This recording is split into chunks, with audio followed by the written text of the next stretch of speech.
Hello hello सबैजनालाई study with रक्षामा चाहिँ welcome छ। आज पनि म फेरि चाहिँ चाइल्ड हेल्थ नर्सिङको चाहिँ भेरी भनेर लिएर आएको छु, जसलाई चाहिँ हामी थाइमिन डिफिसियन्सी पनि भन्छौँ।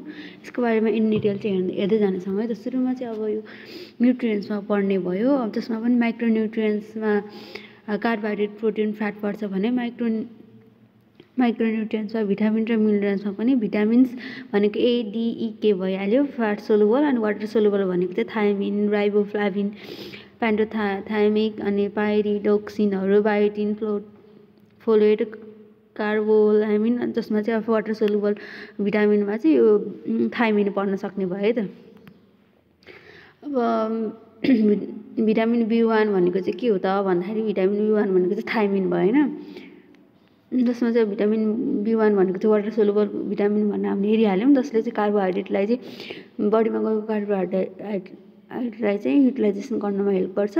यदि थाइमिन डिफिसियन्सी भएको कन्डिसनमा चाहिँ के हुन्छ त भन्दाखेरि त्यहाँनिर पाइरुभिक एसिड र ल्याक्टिक एसिड चाहिँ टिस्युमा अथवा बडी फ्लुइडमै जम्मा भएर बस्छ। कसरी जम्मा हुन्छ त भन्दाखेरि यो प्रोसेस ट्याङ्क किटोलेज अनिखेरि पाइरुभिक डिहाइड्रोजिनेट अनि अल्फा किटो ग्लाइकोरेट। अब जब क्रेब साइकल हुँदाखेरि यो यसमा ब्लक भएको कन्डिसनमा चाहिँ पाइरुभिक एसिड र ल्याक्टिक एसिड चाहिँ बडी फ्लुइडमै जम्मा भएर बस्नाले चाहिँ भेरी चाहिँ थाइमिनको डिफिसियन्सी थाहा हुन सक्ने भयो। त्यसै गरी यसको सोर्सेस हेर्नु पर्दाखेरि all natural food content thiamine चाहिँ स्मल अमाउन्टमा चाहिँ पाइरहेकै हुन्छ। अब त्यसमा पनि इम्पोर्टेन्ट सोर्स चाहिँ हेर्नुपर्दा होल ग्रेनहरू, सिरियल्सहरू, वेट ग्राम्स, पल्सेस, ओइल सिडहरू एन्ड नट्स, स्पेसल्ली ग्राउन्ड नट्सहरूमा चाहिँ मेनली गरी पाइने गर्छ। अनि त्यसै गरी अर्को भनेको भेजिटेबल, फिस, एग, मिट, फ्रुट्समा पनि थोरै अमाउन्टमा चाहिँ भिटामिन बी1 चाहिँ पाइरहेको हुनसक्छ। अनि अर्को भनेको मिल्क चाहिँ important source of vitamin B1 हो इन्फान्टको लागि।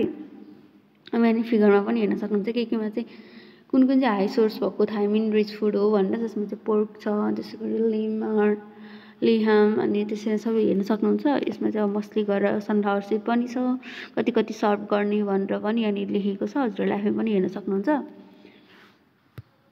अनि त्यसै गरी अर्को भनेको थाइमिन लस चाहिँ कसरी हुन्छ त भन्दाखेरि thiamine is destroy by the heat, pasteurization अनि त्यसपछि आयोनाइजेसन, रेडिएसन। अब कुनै पनि फुडलाई चाहिँ धेरै बेरसम्म हिट गर्यो, अब दुधलाई पास्चुराइजेसन गर्यो, त्यति बेला चाहिँ थाइमिन चाहिँ लस भएर जान सक्छ।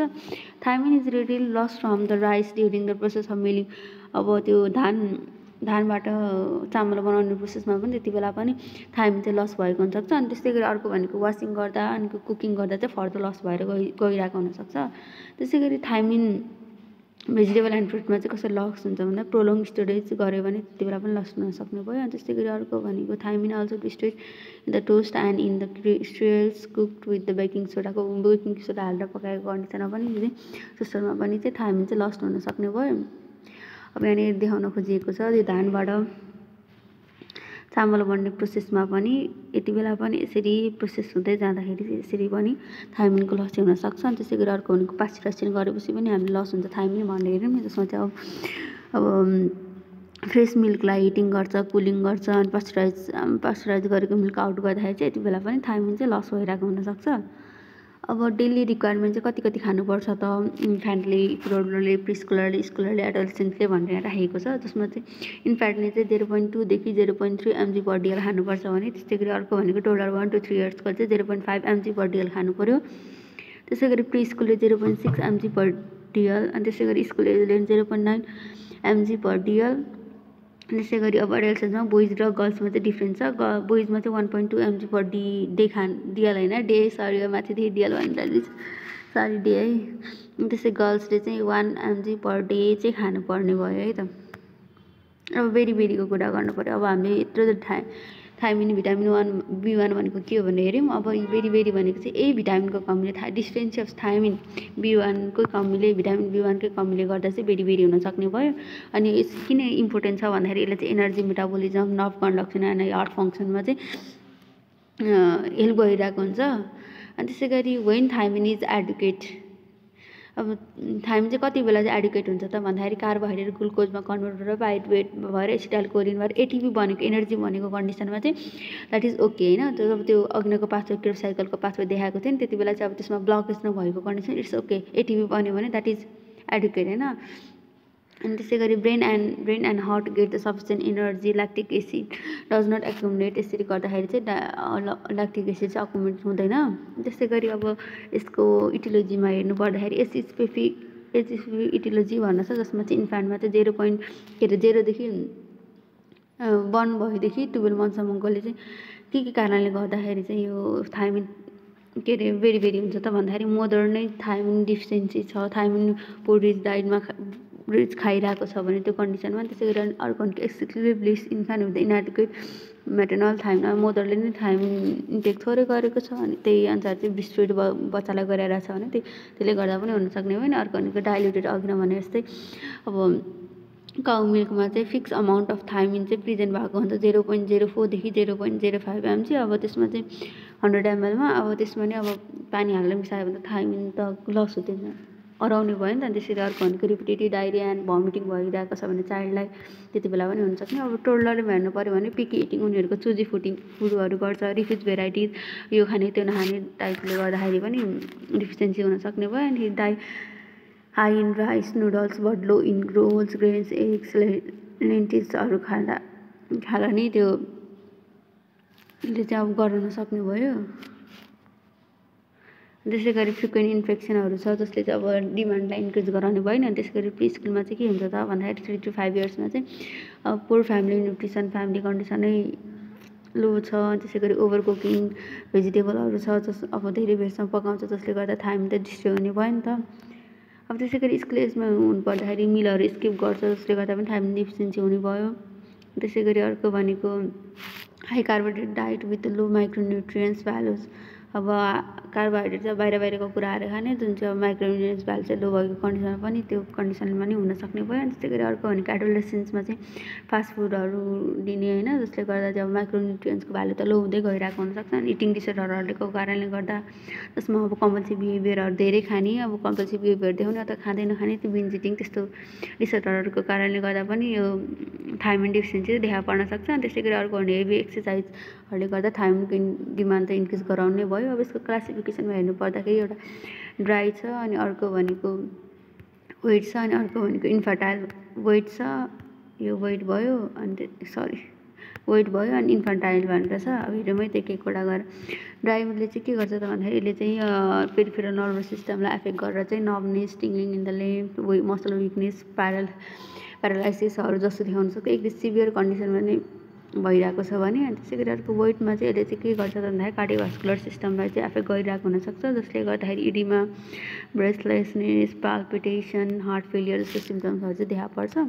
त्यसै गरी इन्फन्टाइल भेरी भनेर छ, यो चाहिँ इन्फ्यान्टमा चाहिँ देखिन सक्छ, जुन चाहिँ अब कति बेला देखिन्छ त भन्दाखेरि यदि उसको मदर चाहिँ थाइमिन डिफिसियन्सी छ होइन, युजली 2 to 6 मन्थमा चाहिँ देखिन सक्ने भयो। जसले गर्दा सिम्टम्स के देखिन सक्छ भन्दाखेरि रेस्टलेसनेस, भमिटिङ, क्राइङ, अनि कार्डियक साइनमा ट्र्याकिकार्डिया, साइनोसिसहरू देखिन सक्छ, breathlessness, oedema, sudden death may occur due to the heart फेलियरले गर्दा पनि हुन सक्नुहुन्छ।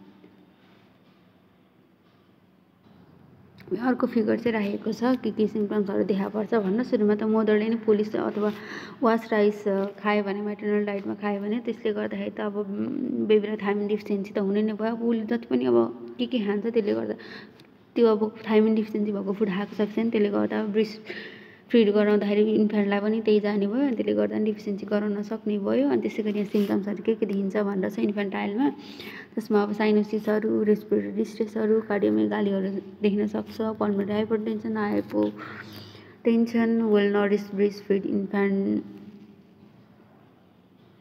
देखाइएको हो यो चाहिँ। अनि त्यसै गरी अर्को भनेको ल्याक्टिक एसिडोसिस अनि हेपाटोमेगालीहरू जस्तो सिम्टम्सहरू चाहिँ देखिन सक्ने भयो। अब डायग्नोस्टिक प्रोसिडियर चाहिँ के गर्न सकिन्छ त भन्दाखेरि सुरुमा चाहिँ हिस्ट्री टेकिङ गर्ने, जसमा एचएसपी अघि नै भने जस्तै डिफ्रेन्ट एजको लागि त डिफ्रेन्ट फ्याक्टरले एफेक्ट गरेको थियो नि। त्यसै गरी इन्फ्यान्टको लागि चाहिँ मेटर्नल डाइटहरू, मदरले चाहिँ अब थाइमिन पोर फुड खाएको छ कि छैन, अनि फिडिङ प्याटर्न कस्तो छ, सकिङ कस्तो गर्छ, इरिटेबिलिटी, भमिटिङ गर्छ कि गर्दैन भनेर सोध्ने। त्यसै गरी सिम्टम्समा वेट, क्राई, ऱ्यापिड ब्रिदिङहरू, history of recent infection, diarrhoea छ कि छैन भनेर त्यो पनि सोध्न सक्ने भयो। त्यसै गरी अब टोडलरमा चाहिँ के सोध्ने, पिकी इटिङको ह्याबिट छ कि छैन भनेर सोध्ने। अनि dependency on rice, noodle or biscuit मात्रै छ कि अरूमा पनि डिपेन्ड गर्छ कि गर्दैन भनेर सोध्नु पऱ्यो। अनि फिक्न इन्फेक्सनहरू भएको छ छैन भनेर सोध्नु पऱ्यो। अनि त्यसै गरी लो इन्टेक अफ प्रोटिन रिच अरू भिटामिन रिच फुडहरू छ छैन भनेर हिस्ट्री लिनु पऱ्यो। त्यसै गरी डिफिकल्टी अब त्यो उकालो ओह्रालो चढ्दाखेरि गाह्रो हुन्छ कि सोध्नु पऱ्यो। अनि त्यसै गरी parents report of tingling or the pain in the leg. अब त्यस्तै गरी अर्को भनेको स्कुल एजको लागि चाहिँ अब 6 to 12 इयरमा चाहिँ के सोध्ने भन्दाखेरि स्किप मिलहरू स्किप गर्छ गर्दैन, पर्फर्मेन्सहरू कस्तो छ, अनि त्यसै गरी मसल क्राम्पहरू नर्भनेसहरू अब रनिङ गर्दा डिफिकल्टी हुन्छ कि हुँदैन त्यो सबै सोध्नुपर्ने भयो। अनि त्यसै गरी अडल्सेन्समा चाहिँ डाइटिङ ह्याबिट कस्तो छ, इटिङ स्टाइलहरू सक्छ छैन, फास्ट फुडहरू फास्टफुडमा कतिको डिपेन्डेन्सी छ, हाइवे स्पोर्ट एक्टिभिटिजहरूले के गर्छ गर्दैन, जसले त अब थाइमिन रिक्वायरमेन्टलाई बढाउँछ त भनिसकेकै छौँ नि अगाडि नै। अनि त्यसै गरी लेग पेनहरू सक्छ छैन, मसल विकनेसहरू सक्छ छैन, त्यस डिस्कम्फर्टहरू पाल्पिटेसनहरू सक्छ छैन पनि त्यो पनि सोध्न सक्ने भयो। अब फिजिकल इक्जामिनेसन गर्दाखेरि जेनरल इक्जामिनेसन गर्दाखेरि एपिरेन्सहरू हेर्ने, थिन माल नरिस सक्छ छैन, इरिटेबिलिटी लेथार्जी सक्छ छैन, वेट लसहरू कतिको भइरहेछ होइन, त्यसरी टेम्परेचरहरू हेर्ने होइन, मेबी नर्मल पनि हुनसक्छ अरू लो पनि हुनसक्छ। कार्डियोभास्कुलर इक्जामिनेसनमा वेट बेरीमा सिभिएसमा फेक गर्छ भनेको छ नि, त्यसको कारण ट्याकिकार्डिया सक्छ छैन, इन्लार्ज हार्ट सक्छ छैन, भिजुअल अर पाल्पेबल सक्छ छैन हेर्ने, अनि त्यसै इडिमाहरू प्रेजेन्ट सक्छ छैन खुट्टाहरूमा हेर्ने, त्यसै गरी ब्रिथलेसनेस रेस्पिरेटरी डिस्ट्रेसहरू सक्छ छैन पनि हेर्न सक्ने भयो। त्यसै गरी न्युरोलोजिकल इक्जामिनेसनमा चाहिँ ड्राई बेरीमा चाहिँ अब मसल विकनेसहरू सक्छ छैन होइन, जस्तै गरी हाइपोरेफ्लेक्सिया अरिफ्लेक्सिया भनेको रिड्युस रिफ्लेक्सेसहरू सक्छ छैन, पेरिफेरल न्युरोप्याथीहरू सक्छ छैन, टिङ्लिङ सेन्सेसनहरू, बर्निङ सेन्सेसनहरू, नम्बनेस, एक्सेक्सिया, डिफिकल्टी वाकिङहरू सक्छ छैन हेर्नुपर्ने भयो। त्यसै गरी अर्को जिआई ट्र्याकमा हेर्नु पर्दाखेरि लस अफ एपिटाइट सक्छ छैन, अनि लिभर इन्लार्ज भएको छैन, अब चाहिँ वेट बेरीमा चाहिँ मस्ली गर्दै पर्न सक्छ भने, त्यस्तै गरी अर्को भमिटिङहरू सक्छ छैन, कन्स्टिपेसनहरू सक्छ छैन, एब्नर्मल डिस्टेसनहरू सक्छ छैन हेर्न सक्ने भयो जिआई एक्जामिनेसन गर्दाखेरि। अनि त्यस्तै गरी रेस्पिरेटरी ऱ्यापिड ब्रिदिङहरू सक्छ छैन, विज अर क्र्याकल साउन्डहरू सक्छ छैन, पोल्मर इडिमा भइसक्छ भने चाहिँ यस्तो साउन्डहरू देख्न सक्ने भयो। अनि त्यसरी मसलहरू युज गर्छ गर्दैन रेस्पिरेसन गर्दा पनि त्यो पनि हेर्नुपर्ने भयो। अब ल्याबोरेटरी टेस्ट गर्दाखेरि सुरुमा गर्ने भनेको ब्लड थाइमिन लेभल भनेर हो, जसमा चाहिँ थाइमिन डिस्फोस्फेट भनेर छ। अब यसमा चाहिँ अब थाइमिन डिफिसियन्सी भएको कन्डिसन चाहिँ लो लेभल चाहिँ देखाइरहेको हुनसक्छ, अन्तखेरि इरिथ्रोसाइट ट्रान्सकिटोलेज एक्टिभिटिजहरू पनि डिक्रिज देखाउँछ, अनि ल्याक्टिक एन्ड पाइरुवेट लेभल पनि एलिभेटेड बढेको देखाउँछ होइन, अघि भने जस्तै ल्याक्टिक एक्सिडेड पाइरुवेट एसिड चाहिँ बढेको देखाउँछ भने चाहिँ। अनि त्यसै गरी अर्को भनेको सिबिसीमा चाहिँ अब इन्फेक्सन भएको सक्छ छैन भनेर रुल आउट गर्नको लागि सिबिसी पनि गर्ने भयो। अनि त्यसै कार्डियोमेगाली छ कि छैन भनेर हेर्नको लागि त्यसै गर्नुपर्ने भयो, जसमा अब वेट बेरीले त सिबिएसमा एफेक्ट गर्छ भनेर हामी हेर्नै सक्यो। अनि त्यसपछि अर्को भनेको ट्र्याकिकार्डिया सक्छ छैन इसिजी गर्ने होइन, त्यसै गरी अनि कार्डियोग्राफीहरू गर्ने कार्डियक फङ्सन हेर्नको लागि। अब त्यस्तै गरी अर्को भनेको थाइमिन रेस्पोन्स टेस्टहरू गर्न सकिने भयो, जसमा चाहिँ rapid improvement within hour to 24 hours after the thiamine injection strongly support the diagnosis। अब 20 त्यो थाइमिन दिएको 24 देखि 48 आवर्ससम्म चाहिँ त्यो थाइमिन इन्जेक्सन दिएकोले चाहिँ अब सिम्टमहरू चाहिँ इलिभेट गर्यो, अथवा यसले गर्दा चाहिँ अब केही हदसम्म उसलाई निको भयो भने चाहिँ यो चाहिँ बेरी नै हो भनेर चाहिँ डायग्नोसिस गर्नलाई नि हेल्प गर्ने भयो। त्यसै गरी ट्रिटमेन्टमा के गर्ने त भन्दा दिने भनेको त थाइमिन ट्याब्लेटै हो होइन। त्यसै गरी यस्तो स्पेसिफिक ट्रिटमेन्ट गर्नुपर्दाखेरि इन्फ्यान्टहरूलाई चाहिँ 10 to 25 mg IV or IM चाहिँ डेली दिनुपर्ने भयो, जुन चाहिँ 2 देखि 7 दिनसम्म दिनुपर्छ। अनि त्यसै गरी ओरली दिँदाखेरि चाहिँ अब 10 mg 1 मन्थसम्म चाहिँ रेगुलर खानको लागि भन्ने। अनि त्यसै गरी अर्को चिल्ड्रेन्समा 1 to 12 इयरमा हेर्नु पर्दाखेरि 25 to 50 mg दिने, जुन चाहिँ आइभी अर आइएम पनि दिन सक्ने भयो, त्यो पनि 2 देखि 7 डेजसम्म दिने। अनि त्यसै गरी ओरल भनेको 10 to 20 mg पर डे दिने, जुन चाहिँ अब 1 to 2 मन्थसम्मको लागि दिनुपर्ने भयो। अनि त्यसै गरी अर्को भनेको एडोलेसेन्सलाई कति दिने त भन्दाखेरि 50 to 100 mg दिने भयो, जुन चाहिँ अब आइभी अर आइएम दिने, जुन चाहिँ अब 2 देखि 7 दिनसम्म दिने। अनि त्यसै गरी ओरली चाहिँ 1 to 2 मन्थसम्म चाहिँ दिन सक्ने भयो 10 to 20 mg। सपोर्टिभ थेरापीमा हार्ट फेलियरमै गइसकेको छ भने त अक्सिजन थेरापीहरू दिनुपर्ने भयो। अनिखेरि त्यसै गरी पल्मर इडिमा छ भने डायरेटिक्सहरू दिन सक्ने भयो। अनिखेरि त्यसै ओभरलोडहरू मेन्टेन गर्नको लागि आइभी फ्लुइडहरू कसियसली प्रोभाइड गर्नुपर्ने भयो। अनिखेरि इन्फेक्सन अर डाइरियाहरूलाई पनि ट्रिट गर्नुपर्ने भयो। त्यसै गरी अर्को भनेको एडुकेट न्युट्रिएन्ट्स जस्तै whole grain legumes nuts eggs मिल्सहरू चाहिँ राम्रो खालको खानुपर्ने भयो। त्यस्तै गरी अर्को नर्सिङ म्यानेजमेन्टमा के गर्न सक्छन् त भन्दाखेरि नर्सिङ एसेसमेन्ट गर्दाखेरि भाइटल साइन मोनिटर गर्ने, जसमा अब heart rate, respiratory rate, BP, टेम्परेचरहरू हेर्न सक्ने भयो। अनि अर्को भनेको साइन अफ कार्डियक फेलियरहरू सक्छ नि, इडिमा, ब्रिथलेसनेसहरू सक्छ नि हेर्ने, अनि न्युरोलोजिकल साइनहरू हेर्ने, विकनेस, रिफ्लेक्सेसहरू सक्छ नि हेर्ने होइन। त्यसै गरी अर्को भनेको डेली इन्टेक प्याटर्नहरू, फिडिङ डिफिकल्टिजहरू केही सक्छ नि हेर्ने, अनि त्यसै गरी हाइड्रेसन र आउटपुट पनि हेरिराख्ने। त्यसै डायग्नोसिस गर्दाखेरि के गर्न सकिन्छ त भन्दाखेरि इम्ब्यालेन्स न्युट्रिसन, त्यस्तो body requirement related to inadequate thiamine intake, prolong intake of the polished rice, diluted milk, poor diet, malnutrition as evidenced by weight loss, poor growth, anorexia, weakness, irritability, low thiamine level, fatigue, त्यसै गरी muscle वेस्टिङहरू चाहिँ nursing diagnosis बनाउन सक्ने भयो। त्यस्तै गरी अर्को diagnosis के बनाउन सकिन्छ भन्दाखेरि activity intolerance related to inadequate cellular energy production due to the thiamine deficiency. अघि नै भने जस्तो त्यो क्रेब साइकलमा चाहिँ ब्लकेज भइसकेपछि एटिपी बनाउन नपाउने भयो, एनर्जीको प्रोडक्सन चाहिँ कम हुने भयो, जसले गर्दा सेलमा पनि इनएडिक्वेट एनर्जी प्रोडक्सन भइसकेपछि फटिगहरू फिल हुने, निमल एक्टिभिटिजहरू गर्ने होइन। त्यस्तै गरी अर्को भनेको सर्टनेस अफ ब्रिथ हुने, लेथार्जी हुने, त्यस्तै गरी खेल्नलाई मनाइ गर्न पनि सक्ने भयो बच्चाले। त्यस्तै गरी अर्को भनेको impair physical mobility related to peripheral neuropathy, weakness, muscle weakness and pain as evidence by difficulty walking, foot drop, decrease muscle strain, inability to stand हुने भयो। अनि अर्को भनेको decrease cardiac output related to impair myocardial contractility due to the thiamine deficiency as evidence by tachycardia, oedema, weak pulses, enlarge livers, dyspnoea and fatigue. अब यसको इन्टरभेन्सनमा के गर्न सकिन्छ त भनेर यो सबै इन्टरभेन्सन चाहिँ एकोर्डिङ टु द फर इन्फान्ट भनेर त्यो एज स्पेसिफिक राखेको छ। त्यसमा चाहिँ अब साइनोसिसहरू मोनिटर गर्ने, इरिटेबिलिटी सक्छ नि हेर्ने, अनि त्यसै गरी वार्म एन्ड रिड्युस स्ट्रेसहरू चाहिँ मेन्टेन गर्ने। अनि त्यसै गरी अर्को भनेको मदरले चाहिँ थायमिन चाहिँ इन्टेक चाहिँ मजाले गरेको हुनु पऱ्यो, अनि जुनले गर्दाखेरि एक्सेसिभ ब्रेस्ट फिड गर्दा पनि बच्चालाई चाहिँ डिफिसियन्सी नहोस् भन्नको लागि। त्यसै गरी मदरलाई चाहिँ प्रपर फिडिङको टेक्निकहरू सिकाउनु पऱ्यो। अनि त्यसै गरी थायमिन चाहिँ प्रम्पली एज प्रिस्क्राइब चाहिँ एडमिनिस्टर गर्नु पऱ्यो। अनि त्यसै गरी अर्को भनेको टोडलर एन्ड प्री स्कुलरको लागि provide high thiamine food, lentils, beans, peanuts, well ग्रेनहरू चाहिँ प्रोभाइड गर्नु पऱ्यो। अनि पोलिस राइसहरू चाहिँ अभोइड गर्नको लागि भन्नु पऱ्यो। त्यसै गरी ओभर कुक नगर्ने भेजिटेबलहरू भनेर प्यारेन्ट्सलाई पनि टिच गर्नु पऱ्यो। अनि त्यसै गरी मोनिटर फर द इम्प्रुभमेन्ट मसलमा इम्प्रुभमेन्ट छ छैन पनि हेर्नुपर्ने भयो। अब स्कुल एज चिल्ड्रेनमा चाहिँ के गर्ने भने ब्यालेन्स स्कुल मिलहरू प्रोभाइड गर्ने, अनि त्यसै केयर गिभरलाई चाहिँ हेल्दी स्न्याक्स चाहिँ प्रोभाइड गर्नु, जुन चाहिँ अब थायमिन होस् भनेर चाहिँ भन्नु पऱ्यो। त्यसै गरी एक्टिङ पर्फर्मेन्स फटिग छ छैन भनेर चाहिँ हेर्नुपर्ने भयो। एडोलेसेन्सको लागि चाहिँ काउन्सिलिङ अनि न्युट्रिसनल लाइफस्टाइलमा काउन्सिलिङ गर्ने, identify risk of eating disorder सक्छ छैन त्यो अनुसार चाहिँ ट्रिटमेन्ट गरेर। अनि अर्को भनेको चाहिँ educate about energy need for the स्पोर्ट्सको बारेमा पनि भन्नुपर्ने भयो।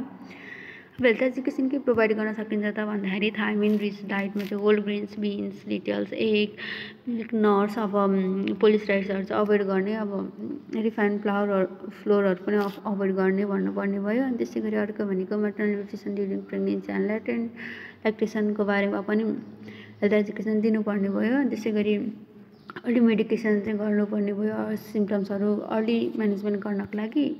यो चाहिँ मेरो रिफरेन्सेस रहेको थियो। Thank you, keep watching. आजलाई चाहिँ यति नै हो। त आज अलिक फास्ट भयो जस्तो लागिरहेछ, के गर्नु फास्ट भएर न हैरान।